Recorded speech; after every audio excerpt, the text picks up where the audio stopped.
Mon père a commencé dans les années 60. Il a planté beaucoup de vignes dans les Hautes-Côtes de Nuits, là où nous habitons à Chevannes. Et ensuite, il a eu l'opportunité de louer des vignes sur Nuits-Saint-Georges avec une propriétaire qui arrive à la retraite qui ne voulait plus faire son vin.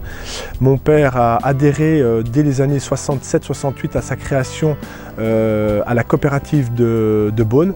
Donc mon père a toujours livré tous ses raisins en cave coopérative de Beaune. Je suis sorti du lycée en 90.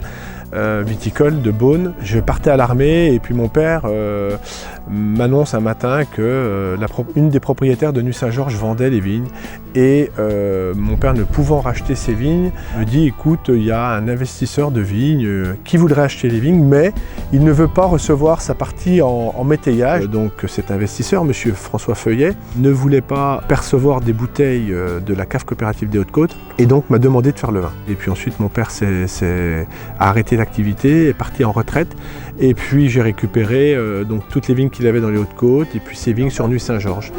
Voilà, et puis donc actuellement nous exploitons à peu près 23 hectares sur les Hautes-Côtes et sur la côte de Nuits. Nous sommes tombés dans le bio en 2006 et voilà, la qualité de raisin est autre et la maturité de raisin et surtout la maturité phénolique est autre que ce que l'on faisait avant. Ce qui fait que je pense que nos vins vieillissent de mieux en mieux, mais sont accessibles en dégustation lorsqu'ils sont jeunes, sans problème aussi. On identifie tout de suite le style. On a ces arômes d'épices, on a ces arômes de rose, de fraises écrasées, tout ça, on sait tout de suite qu'on est sur des vins vinifiés avec de la grappe entière.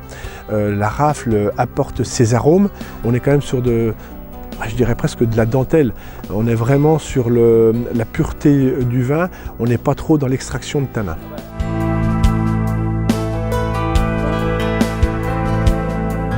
Bien écoutez, le millésime s'annonce plutôt très très bon niveau qualitatif et quantitatif, contrairement à l'an passé où nous avions reçu beaucoup de gel. 2017, beaucoup de soleil.